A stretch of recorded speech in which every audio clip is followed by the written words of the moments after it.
We are live, but I couldn't get myself unmuted on Twitter Spaces. But hello, everybody. Welcome to another episode of Go FUD Yourself. JD Gagnon here, and my good friend Kiara. What are we talking about today, my friend? It's crypto arms race. We're gonna get on a plane. We're gonna go all over the world and talk about regulation. But first, it sounded like it was gonna be really fun, and then. But first, we're going to stay in the U.S. There's a lot of stuff going on with respect to regulation globally at the moment, and I guess there's nobody more interested than us in We'll start with the U.S. because you love the U.S., and then we're going to do a little jaunt over to Europe, and we're going to talk about France, Germany. The UK has put together a crypto crime investigation team, or is putting one together, and then Moscow Russia has approved the CBDC pilot for 2024. So that's a big deal. Nigeria has made some changes to how they're rolling theirs out. And then with that in mind, people are pulling out of Nigeria in terms of crypto. So that's kind of interesting to talk about as well. And then we're not going to get into Indonesia we're not going to get into India because we're going to do a whole day on India next week. They had a bunch of news just overnight, and we're going to make sure we have a good handle on it. But we are going to go to Indonesia very briefly, and then we're going to talk about island pay to wrap it up, which is a really full episode because it's my favorite topic. I was going to say, what's the over under on actually getting through all that? I'm gonna push for it. Okay, well, we can try. So just a quick reminder, we're a live show Monday to Friday, 12:30 p.m. Eastern, same place. Wherever you're watching now is where you can watch it later. Twitter, Twitch, YouTube, Facebook, Spotify, pretty much everywhere. Everywhere. Go watch it. And of course, for our friends on Twitter Spaces, just a quick note that we're going to play a video here in a couple seconds. You're going to hear nothing for 24 seconds. That's because we're playing the video on the live video stream. And then we'll get rolling. Quick shout out to Persistence for the merch. I'm a big fan of Persistence. If you're not familiar with them, they're a liquid staking hub. Pretty interesting. Go check them out. Love the shirt. I'm a big fan of white merch lately, and there's not a ton of it. There's not a ton of it that doesn't suck.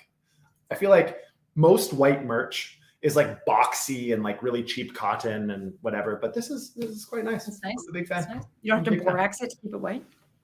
I don't deal with that in my house, so I don't know how it stays white, but it does. I'm just a really clean person. Anyways, Evie. Looks like Evie's having some challenges. Okay, we're gonna play the video and then we'll get rolling. Let's fucking go. Oops.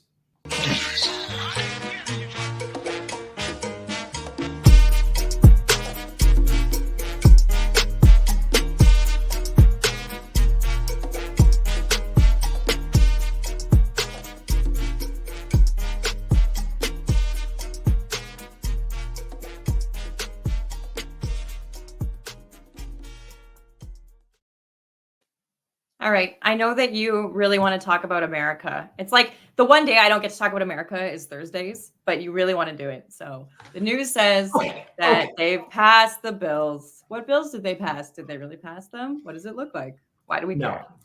So what happened was, what happened was there was, so these come out of committee for markups, and everybody has their opportunity to present amendments and all this stuff. And yesterday, House Financial Services Committee, we thought we had a past situation where everything was good. I think 6 Democrats jumped on with the Republicans and got it passed out of committee.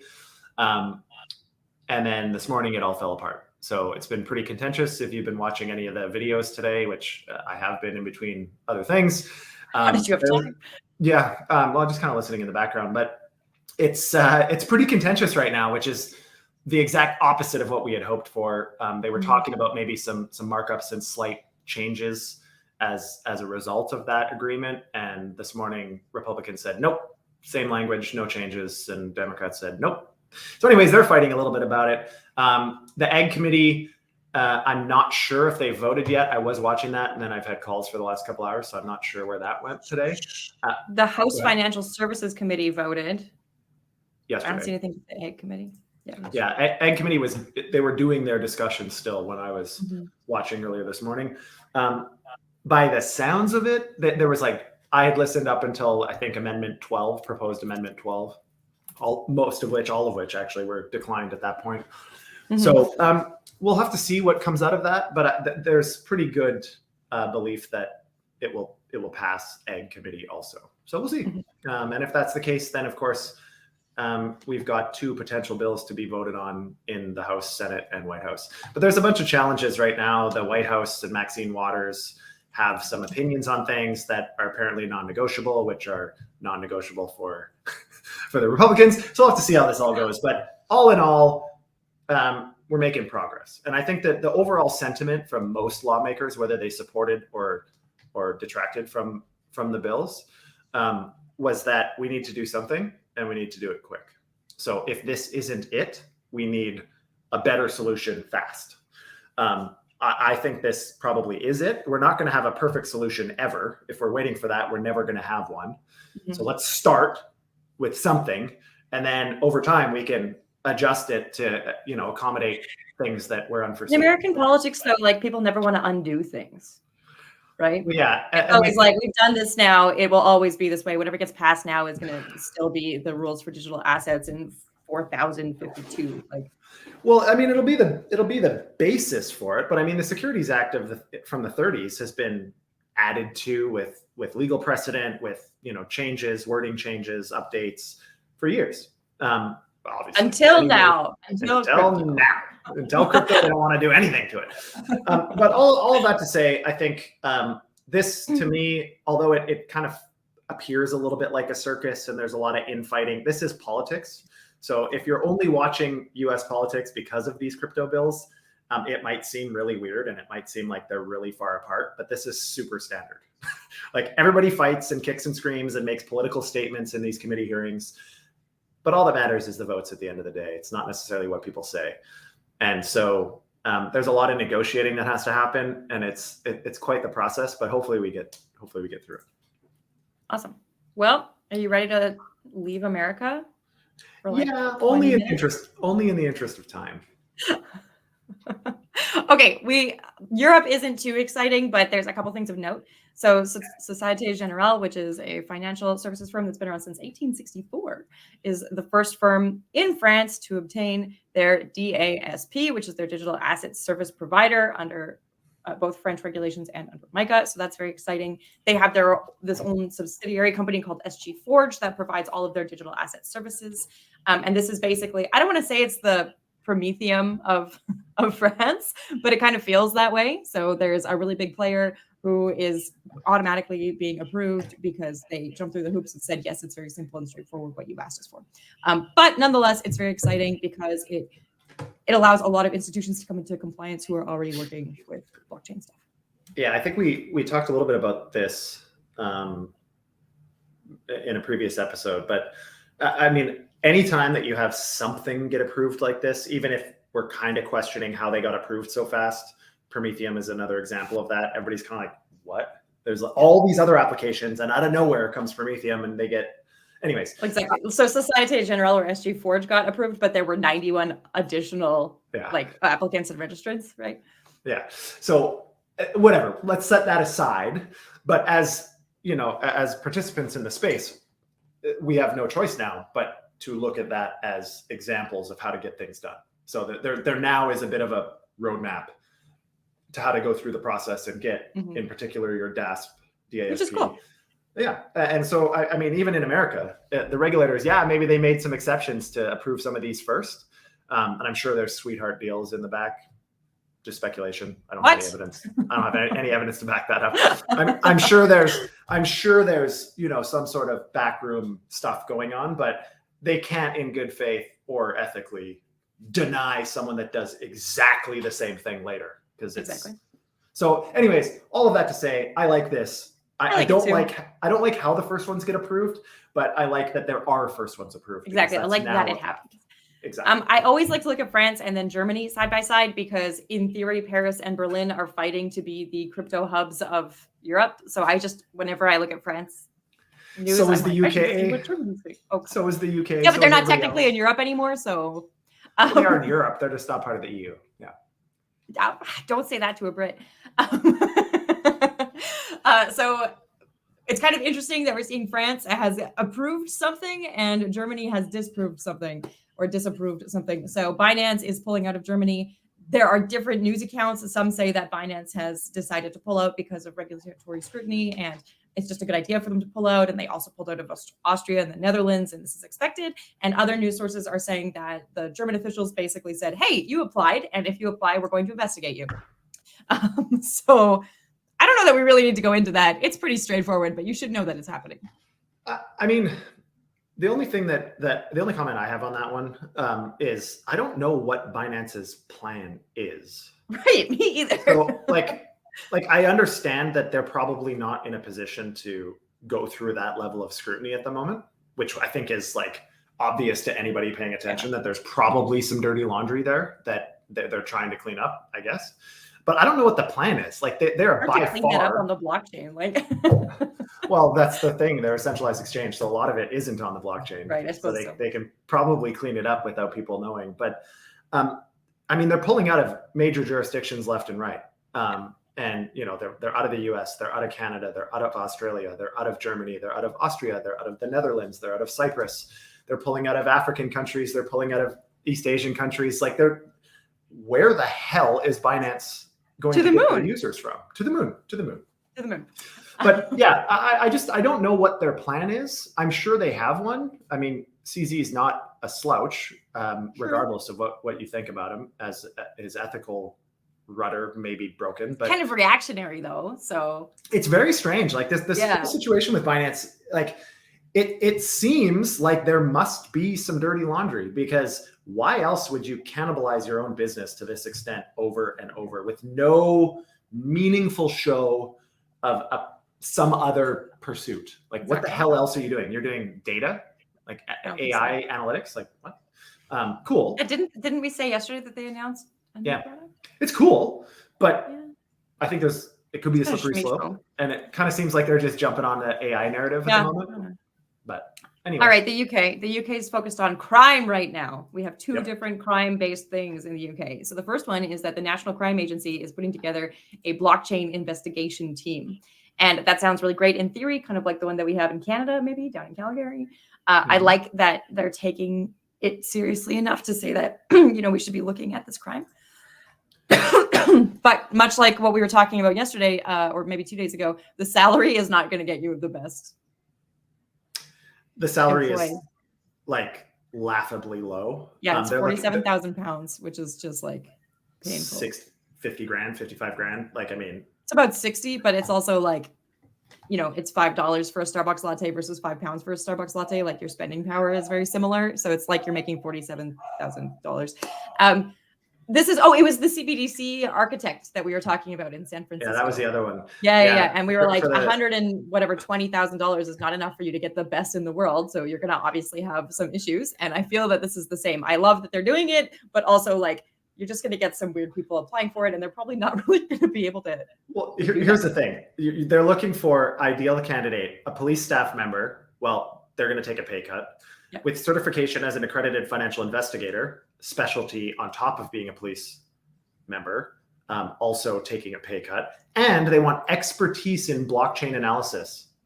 I mean, that's like a pretty unique mix of skills. And there's probably like maybe 10 people on Earth that are police officers. I feel like this was not appropriately banded by their union, Like this is ridiculous. Like this is almost laughable. Like when I read it's good. Like if someone's trying to move to the UK, maybe they'll take the big cut to get the job. I don't know. Don't move to the UK. I mean, I don't get it. Like I really don't understand what they're thinking here. I like it. I mean, there needs to be. I like that it's happening. I just don't think it's thought through. Like it's just you got to pay people more than is expected, not less, to get them to start a new department. Anyways, good old UK. At least they're trying. Love it. Other thing the UK has done is they've said that Craig Stephen Wright, who claims to be the founder of Bitcoin, basically they said that he doesn't have any legal precedent to prevent other exchanges from using the Bitcoin name or symbol. And if he wants to continue to fight about that, he will have to pay $516,000 in legal costs. I believe it's actually £516,000, but 400,000 British pounds, so $516,000 to cover legal costs for Coinbase and Kraken, whom he's been trying to sue for displaying the Bitcoin brand. Yeah, this Craig right thing has been almost So memified now. Like this has been going on for years. so long. And like it's such nonsense. Like it's been essentially disproved, or at least meaningfully disproved 100 freaking times. So why he's going to the lengths of trying to sue Coinbase and Kraken over this, like without any evidence or proof. Like if you created Bitcoin, you would be able to prove it, period. Yeah, and you would want people to be using it and talking about it everywhere. Period. So like that's what doesn't make thing, sense to me. If I see someone using my brand, I'm like, heck yeah, not we should put a stop to that. Yeah, I mean, we should have moved this to tomorrow. F you, Craig, right? Yeah, you know what? We can talk about it tomorrow. Okay. Not if you want to talk about Eurasia. We've got Russia and Asia? Eurasia. Oh. So yesterday, 3 days ago? I'm really funny, if you're wondering. Putin actually signed, and they are launching their CBDC pilot. And they expect that the pilot is going to come out within the next literally 2 months. And then by 2024, it'll be in full swing. Experts say nothing goes that fast, and it'll be more like 2025 that it's in full swing. A couple really interesting things here is that quite a few retailers are already using crypto, so they think this will be an easy move over. P2P transfers for the digital ruble will be free. Merchants will have to pay a small commission rate of 0.3%, up to 2.5% for businesses. I like that because that's actually cheaper than using your credit card fees. So that's kind of interesting. They think that people might actually onboard to the CBDC just because of the cost, and obviously, money is a hot commodity for.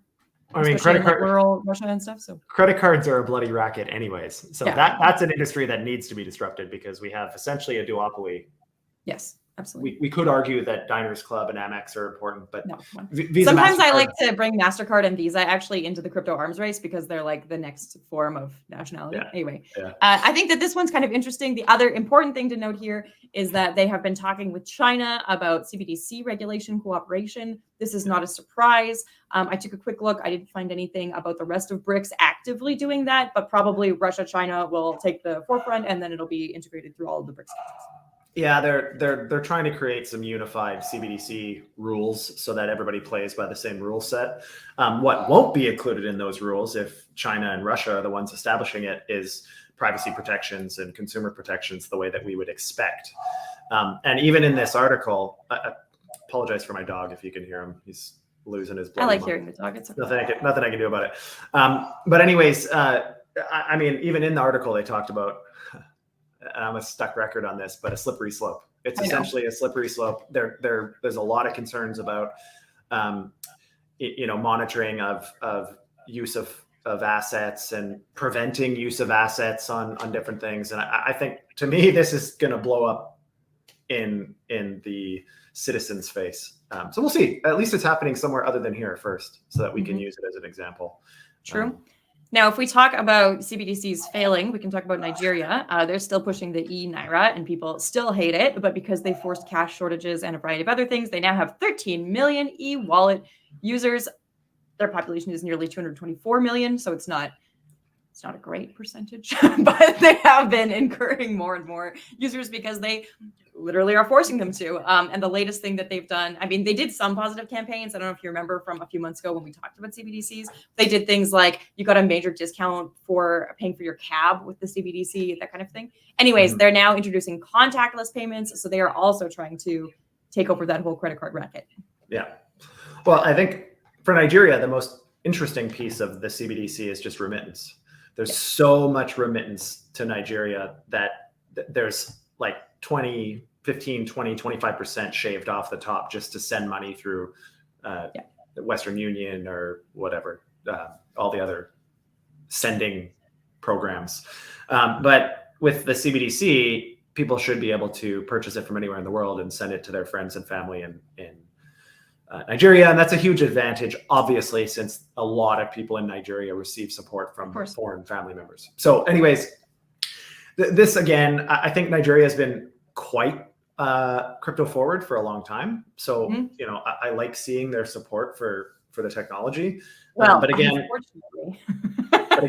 I just can't support, I just can't support CBDCs, especially by these quasi-autocratic countries. Like it doesn't make sense. It's interesting that you say that they're crypto forward, because they have a national blockchain policy. In theory, they've already talked about regulation, but we're seeing some of their biggest players like Bundle actually leaving Nigeria in the light of this CBDC, in light of this kind of forced adoption, but also in light of not having enough regulation and knowing that because it is pretty autocratic, they could just be shut down at any time. So instead, they're opting to leave at this time, which is, I think, unfortunate for the Nigerian people. They're going to be stuck with the CBDC and not with a good ecosystem or marketplace to choose from, right?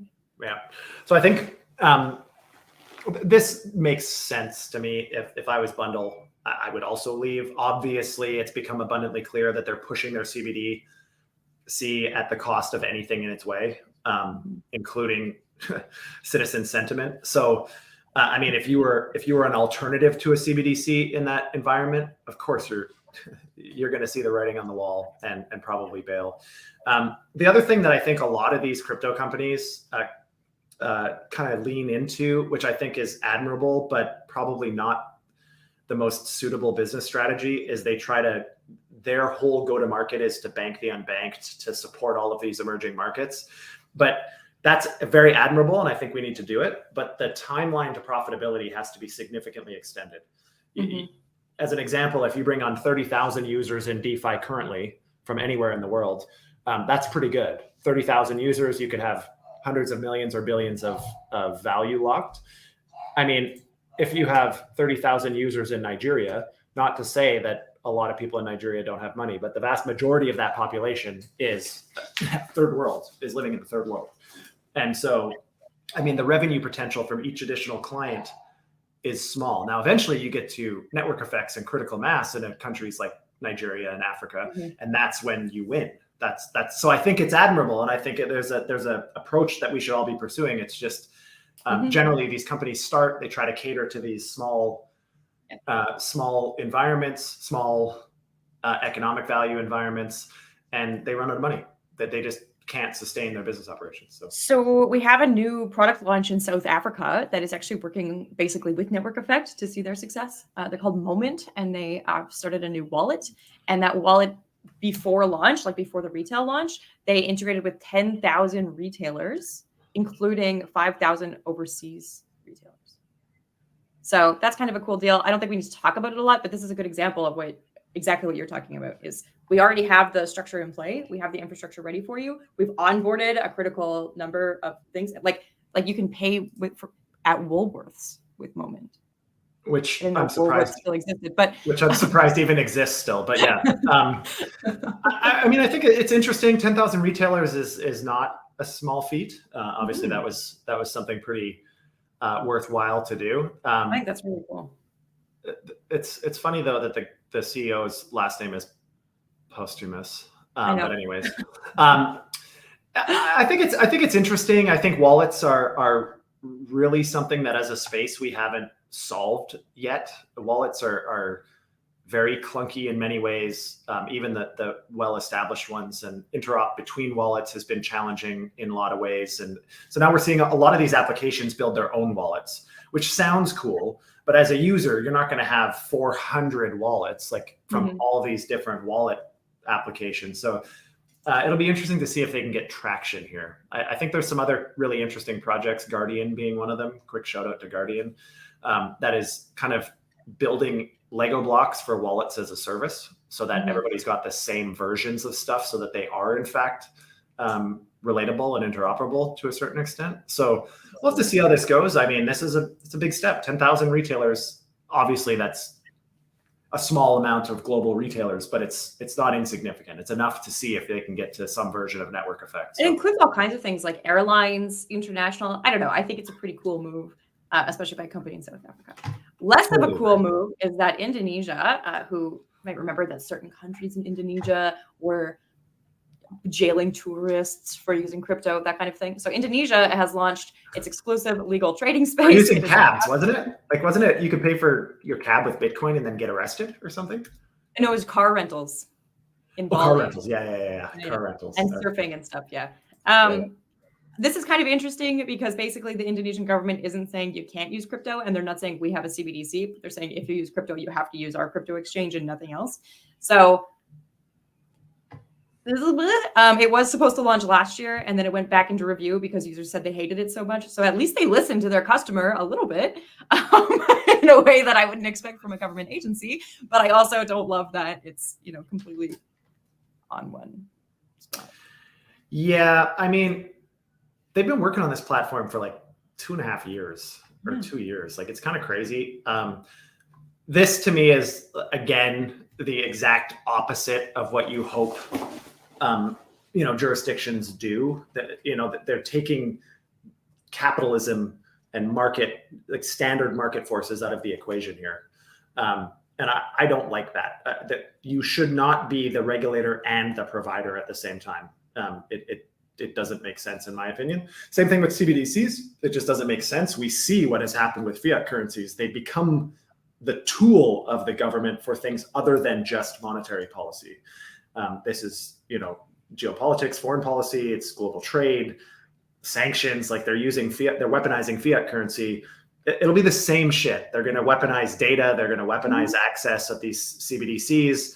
And if you can only use a national crypto exchange that is run by the government, as you can imagine, the same luxuries of power grab will exist. So I hope Indonesia gets it together. There's a lot of people there, 11% they were saying at one point in time. Arguably, I think it's probably more now.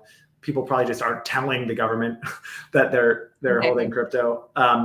It's a fairly budding ecosystem there. And so I hate to see this type of protectionist activity, but here we are. It's better than nothing. It's better than them banning crypto, I guess. But it's not much better. Okay, now our last story I saved for last because I really like it. It's kind of a conglomeration of the last 5 stories, but into a good news story.